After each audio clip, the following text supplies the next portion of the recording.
Welcome to the Table Service Podcast, where we'll dish on all things support, success, and beyond with the people and companies building the future of customer experience. Table Service is presented by Tavilo Consulting, and I'm your host, Jordan Hooker.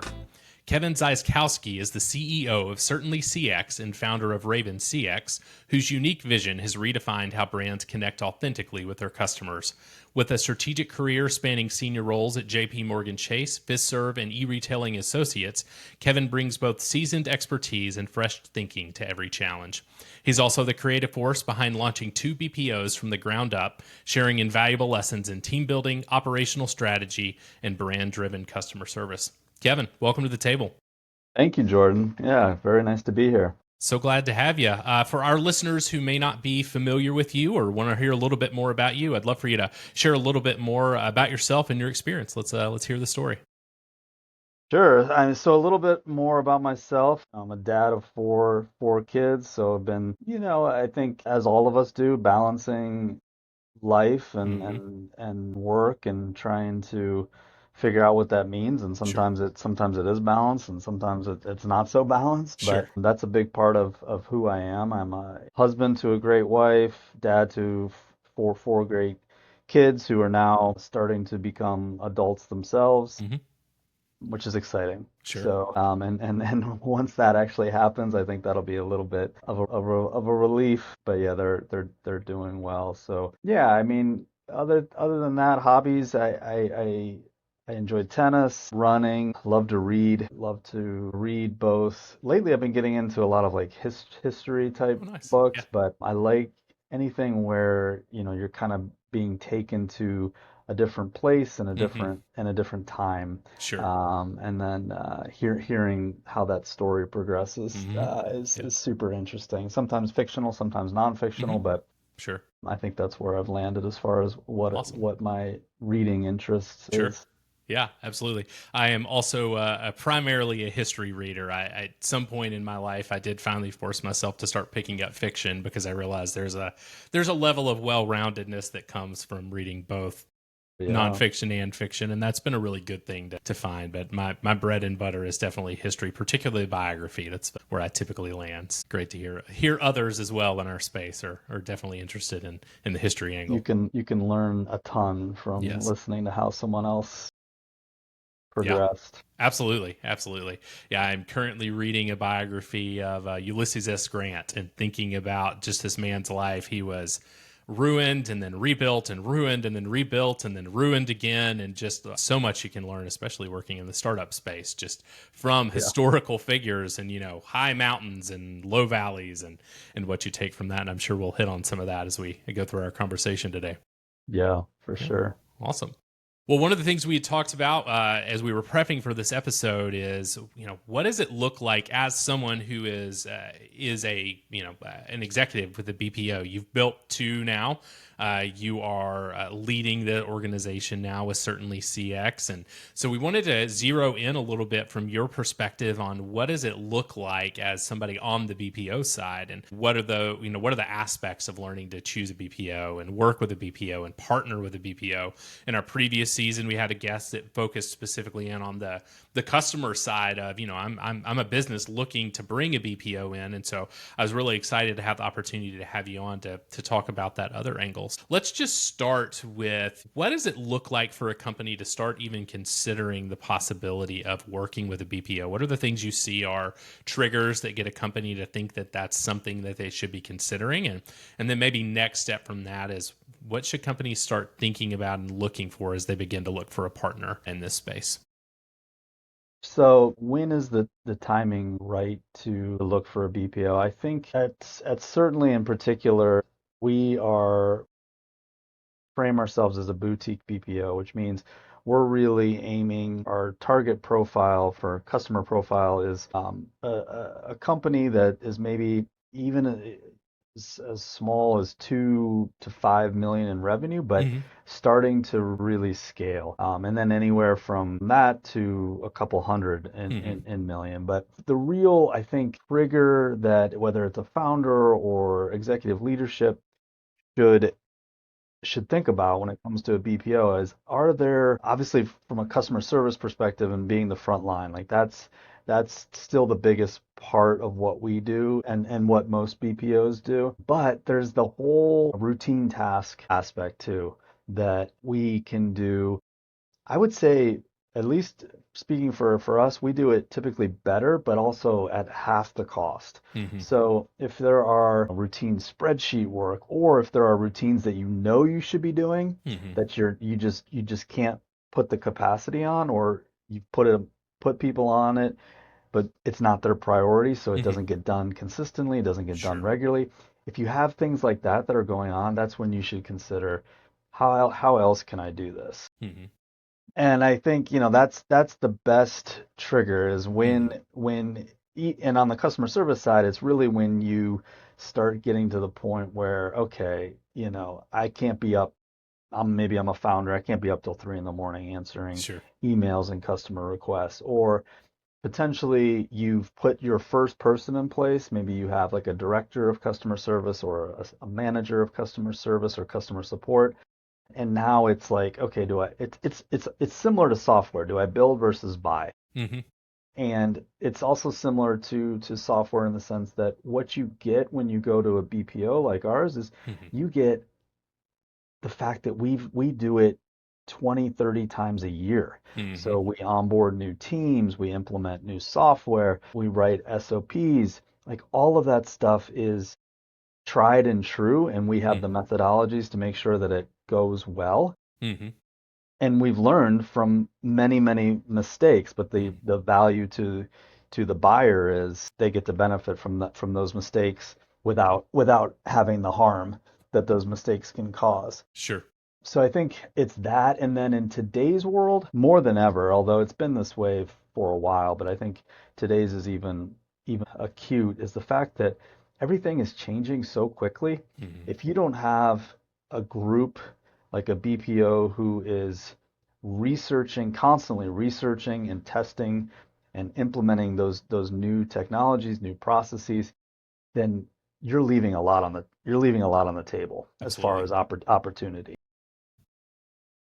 And to try and do it yourself is expensive because Hmm. you either have to bring those people in and find the people with the right level of curiosity and technical skills. Hmm. Um, and it can be expensive. Sometimes that's the best way to go, but a lot of times, hey, leave it to a group who's getting to experiment not only across multiple clients, but across multiple industries, Sure. because there's a lot of learning there too. Hmm. Maybe e-commerce is doing something that telehealth could benefit from, Hmm. and vice versa. And that happens all the time. Hmm. And a good BPO will help you to see those things Hmm. and help you to implement those Sure. advantages for you. If I am looking for a company, I'm thinking if I've laid out what you just did, I'm looking for a company that accomplishes those things. What are some other things I should be looking for if I'm trying to select a BPO to bring in to work with? What are some other aspects that are critical for me to be thinking about? So I think, one is, do they have experience similar to your industry, Hmm. or experience that will allow them to be successful and to understand Hmm. your world? Where are they sourcing their folks from? Do they have a brick and mortar facility where people work out of, or are they remote Hmm. folks? There's advantages to both, but I think you as the buyer should explore those and understand why they've decided to be the way they are. Hmm. I think the geographies are super important. Hmm. We are very specific about where we have grown our teams, Hmm. and then also talk to them about how they assemble a team, Hmm. the leadership ratios that they apply, what is included. This is a big one, but upfront discuss what's included in the invoice you'll be receiving, and what, if anything, is not included Hmm. in the invoice. Like, for example, we invoice for actual hours worked, Hmm. production hours worked, but we have a lot of shared services that Hmm. support those the programs Sure. that don't get directly invoiced. And that's something you should definitely find out about too. Is QA involved? Okay, how do you do QA? What's your quality program look like? What can I expect from a Mhm. coaching perspective and an audit perspective? How about scheduling? Is that all on your side? Do you have Mhm. workforce management? Can I expect real-time workforce management? Mhm. Can I expect a forecast each week? And then I think the other big one is to talk to them about reporting. What Mhm. type of reporting will they be delivering? What's the cadence of that reporting? Mhm. Those are good. Those are really good places to start. And then I also think, yeah, going back to pricing, what's their pricing model? Mhm. I'd say the three most common pricing models are actual hours worked. Mhm. An FTE model is still very popular. Mhm. And then the third model is I just had it now I had lost it for a sec. Um, so actual hours worked. Oh, like Mhm. tickets worked, Yeah. and they all have pros and cons. Mhm. They really And the reason we go with actual hours worked is because I feel like it's the most transparent, the most Mhm. straightforward. You know Sure. what you're getting. And I think the key there is to make sure are our objectives aligned. Mhm. So this outside group that I'm bringing on, are their objectives aligned with my objectives? And Mhm. really, when it comes to customer support, there is an ironic situation where, again, a good BPO should be helping you to streamline that Mhm. customer experience journey. Mhm. And in doing so, taking a lot of the effort out and Mhm. either, fixing it or automating it or whatever. Mhm. But if you're hooked on with a BPO who's charging you by ticket, Mhm. I've seen it firsthand, they're not going to be very motivated to help you reduce those tickets. Sure. Right. So knowing how the pricing works is super important because you'll get an inside look into how well you're aligned with your objectives versus their Mhm. objectives. Sure, absolutely. Now, if I am somebody that is, say, I've done this research, I've worked through a number of BPOs, I've figured out which one is the best one, and we've signed a contract, and now we want to start the process of onboarding. What are some things I should know as I go through that process? What does it look like to start to build that foundation for a successful implementation of a BPO? Sure. I mean, the biggest thing, Jordan, is what does your documentation look like? Mm-hmm. That's going to tell you, and look, a BPO can help build that, but Mm-hmm. you both should know that up front. Like if the Yeah. documentation doesn't exist, then like, okay, we're gonna need to take some time to Mm-hmm. get this stuff documented, and we Mm-hmm. should do that in a way where you're not burning associate or agent hours, Sure. right? Like, Yep. so make sure either you have it or you get it to a place where it's very usable and can be quickly, at least if you have the content, you don't necessarily need to train Mm-hmm. it in a training format. That's an Sure. easier conversion, Mm-hmm. but building the initial content drafts takes time. Sure. So that's, I think, a key thing you need to realize Mm-hmm. when onboarding. The other thing is have signals in there or ask the BPO what are the red flags you're looking for. Like even before onboarding, there's you can talk to your BPO about how you want to um, build the team. Mm-hmm. So what's the interview process look like? Do I get to be part, I meaning the customer, do I get to be part of that interview process? So at a minimum, depending on how involved you can or want to be, Mm-hmm. sometimes there's just not time. That's why you're bringing on a BPO. But if you want to be involved, they should not hesitate. Mm-hmm. And if they do, that's a bad sign. But at a minimum, you should provide a profile of your customer profiling and a typical profile that works Mm-hmm. in your organization. Because a lot of times you're working very closely directly with associates that are Mm-hmm. BPO associates. Sure. So they need to be able to successfully function in your culture. Mm-hmm. And for example, we have clients who are 100% asynchronous. Mm-hmm. They really, I mean, really don't want to have a meeting unless Mm-hmm. it's absolutely imperative. Mm-hmm. So not everyone can function in an asynchronous environment, especially can't function well. So making sure that you're looking at those things ahead of time before they come in. But Sure. then the other thing, in regards to onboarding is you should have, I call them like red flags, right? Hmm. So what are the red flags that this person is not going to be a great fit long term? Sure. Because I think it's important in that initial team building to do as much filtering up front as Hmm. possible because the damage will be way less than if you find out 2 weeks, 2 months, 6 months down the road that, you Hmm. know what, we've been dragging this person along. Hmm. We saw these red flags day two. We should have taken action, but we didn't have a process that we talked about.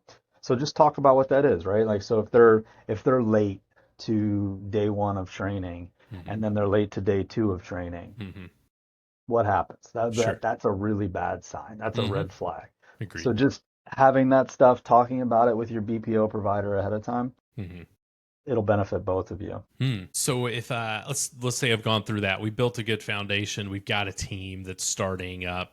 We've taken care of the documentation. It's interesting as I have these conversations and we're thinking about these things. Documentation comes up so much with both BPOs and AI.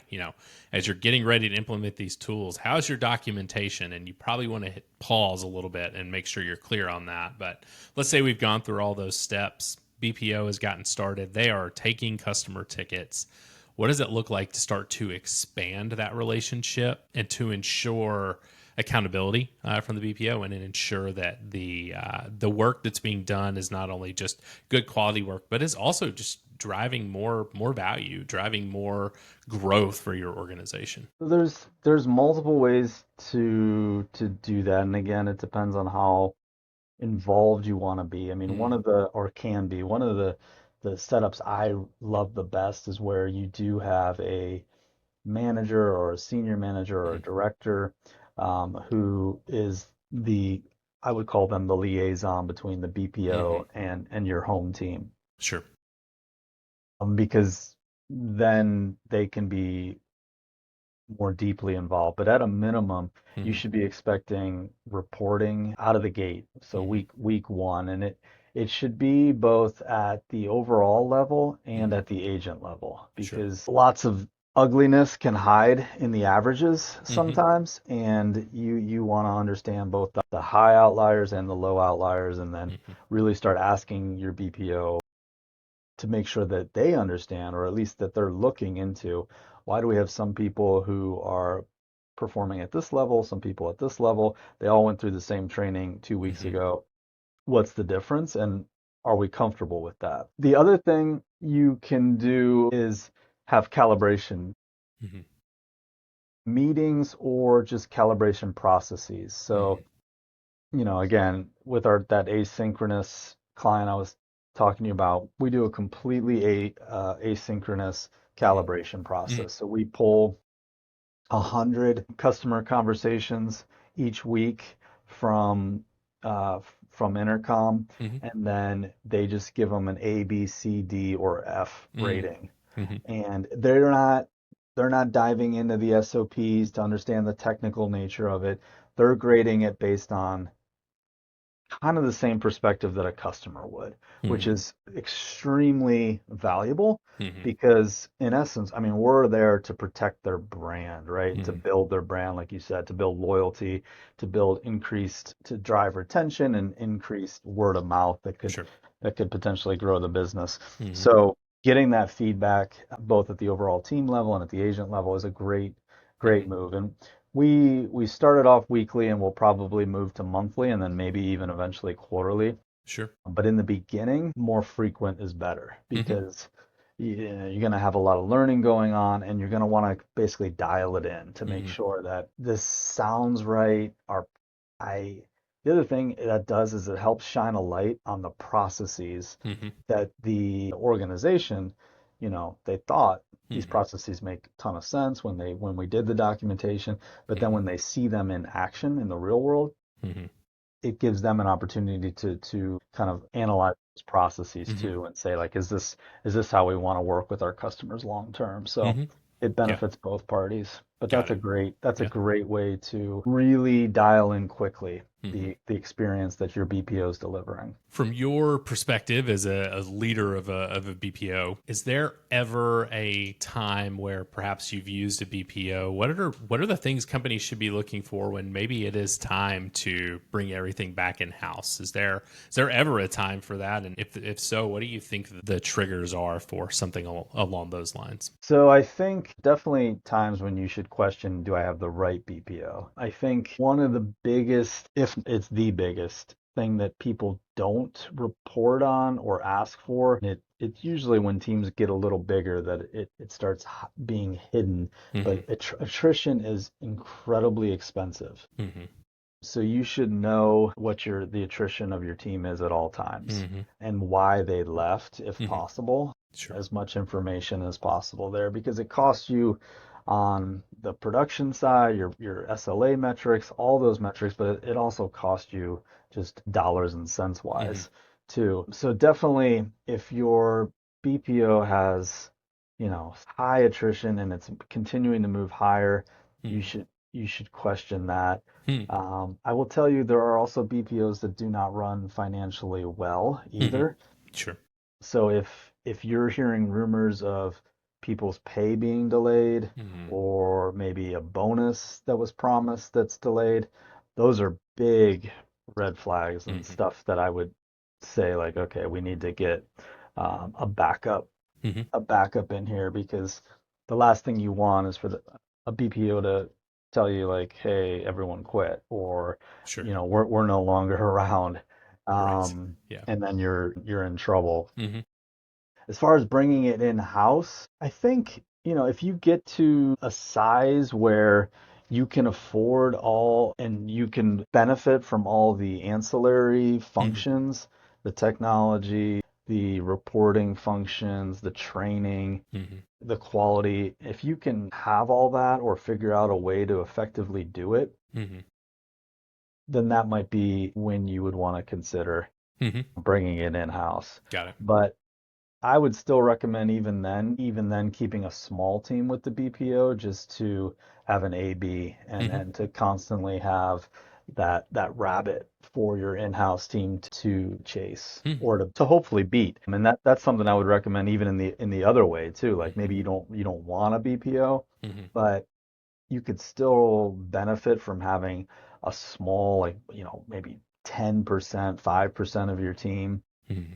run by a BPO just to see like, okay, is there anything different? Hmm. What can we learn from them? What can we leverage from them? Hmm. It's a cost-effective way to really learn a lot.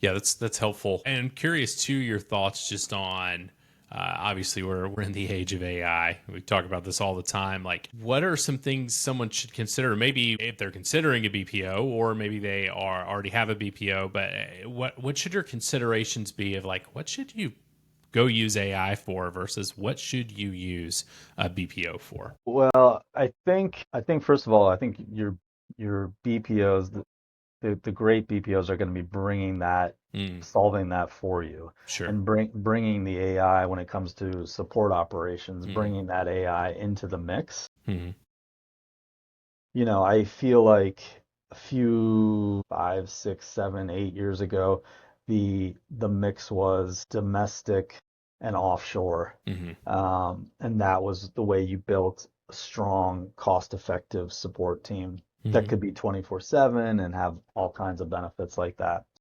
Now it is, okay, the next plug-in to that equation is how do we use AI? mm, And to be even more cost effective, but also to just do things better than we've mm, ever been able to do before. And I think sure. I think that's the thing that the best BPOs are going to be talking about is Mm, all the things that we wanted to do, but we just couldn't afford to do, mm, either from a time perspective and a cost perspective. And I think about like quality is an easy one to think about mm, is oh, we do 2 audits a week per agent and we coach. mm, Like, okay, 2 audits. Well, they're doing 2,000, 1,000, 15,000 tickets a week. Like, it's just going to be a crapshoot if we see anything worth mm, coaching them on. sure.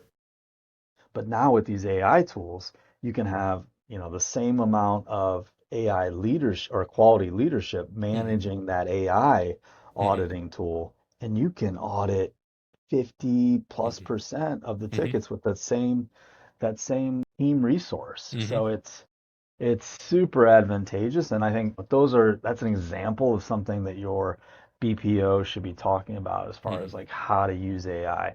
I Hmm. think going back to your directly to your question, Jordan, um, yeah, I think it's going to depend on the customer base, Hmm. right? I think the wrong approach is just to say like, okay, I have this tool called AI. Hmm. I know it can do XYZ, so I want it to do XYZ. Hmm.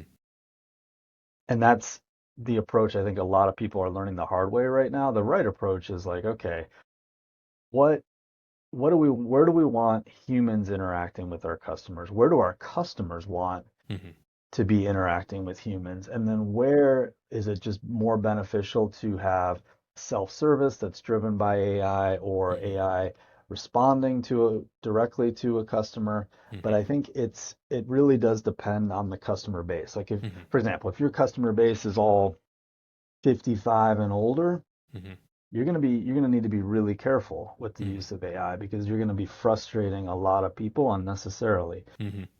But that doesn't mean you can't use it in your QA. That doesn't mean you can't use it in your workforce management to have the Hmm. best, most effectively scheduled team possible. Hmm. So there are still options, even if it's not customer facing. Hmm. But I think with the customer facing stuff, that's where you need to be the most careful. And then I think also just really be smart about the metrics you're using Hmm. to measure the effectiveness of your AI. Like Hmm.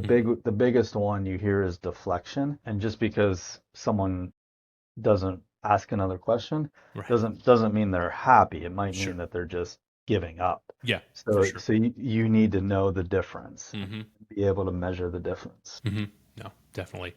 I appreciate tools now that are, Intercom's a great example, which we use in our business of even if somebody doesn't respond and they don't say, oh, that answered my question. Yes. Cause it asks them that after each step of the way. I've got it set up eventually to just process it over to my team to check on, but it also tells us like, this customer got their answer, but they didn't seem happy about it. We have the ability to see that kind of thing. So I think that sentiment analysis that you're talking about is also really critical in making sure Mhm. that our AI tools are doing what we want them to do, not just deflect, but give our customers a quality experience, even if they don't talk to our actual team. How do we make sure it does that? Yeah. And I think the other thing that some of the best AI tools are beginning to do is and your BPO should be helping you with this is setting up like a KCS methodology so Hmm. that if going again back to content, right? So if there isn't an article that's or content that satisfies that question today, does it get flagged? Then does it get written? Does it Hmm. get validated, published, and now the Yeah. system is better because of Hmm. that? Yeah. And those are starting to be built as well, Hmm. where AI and in some cases AI can do the initial draft Hmm. where it understands that there's content missing, and Hmm. that's where it's getting really, really powerful. Yes, absolutely. I've seen a few tools like that, and excited to see more of that come down the pipe. Well, as we wrap up our conversation, I'd love to just take a few more moments for any closing thoughts you may have, topics maybe we didn't hit on, or things that you think would be really valuable for our listeners to hear. Sure. I think the other thing when it comes to selecting a BPO and thinking about partnering with a BPO is making sure that the partner you're selecting got into it is in it for the right reasons, Hmm. right? So I think you can learn a lot about how they're going to treat you and how they're going to treat your customers by talking to their employees, Yeah. and understanding how those folks are being, how they perceive the relationship Hmm. with their BPO, right? That's why that attrition number's so powerful. But also, what's the environment they're setting up for their associates? Are they giving them training, regular Hmm. training? Are they offering them opportunities to grow and to learn? If the answers to those are yes, and the attrition is low, then you've probably selected a good partner. I think the last thing I would say is the leadership, and this might depend on your personal choice. I prefer to go with leadership that's actually been in operations, been in customer support, Yeah. versus a lot of what you see now, which is folks that are smart and Mm-hmm. realize there's potentially a lot of money to be made here, but Mm-hmm. they really don't understand operations. And the reason I think that is because going back to the engagement piece, typically they don't understand how hard that work is day in and day out, and then they're burning their associates. Sure. Or in today's world, they also could be throwing AI on it Mm-hmm. faster and in a way that might not be effective for Mm-hmm. you and for your customer base, Yeah. so that they don't have to deal with the people. Mm. So those are just Yeah. that's, I guess, the closing thing I would say, as far as when you're looking at selecting a BPO, what to think about. Yeah. And I think those things are critical. I've definitely encountered as a support leader, I hear from BPOs with some regularity. It's two kinds. I hear from somebody with a BPO. I hear from somebody with an AI tool. I hear a lot of those, and most that I find have not been great. But when you find those few that really have the right perspective, have the experience to know what it actually takes to build a support tool, it makes a world of difference. Now, if Sure. I'm sorry. Go ahead. No, I'm just agreeing. Yeah, absolutely.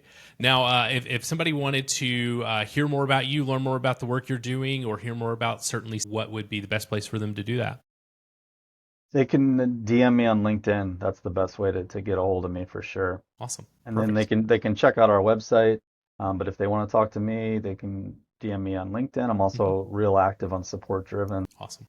They can Slack me there too. Wonderful. Awesome. Well, we'll include those links in the show notes below, so it'll be easy for folks to get to you. But Kevin, thanks for joining us here at the table. Thank you, Jordan. You've been listening to the Table Service Podcast. You can find out more about today's guest in the show notes below. The Table Service Podcast is presented by Tavolo Consulting, hosted by Jordan Hooker, music by Epidemic Sound.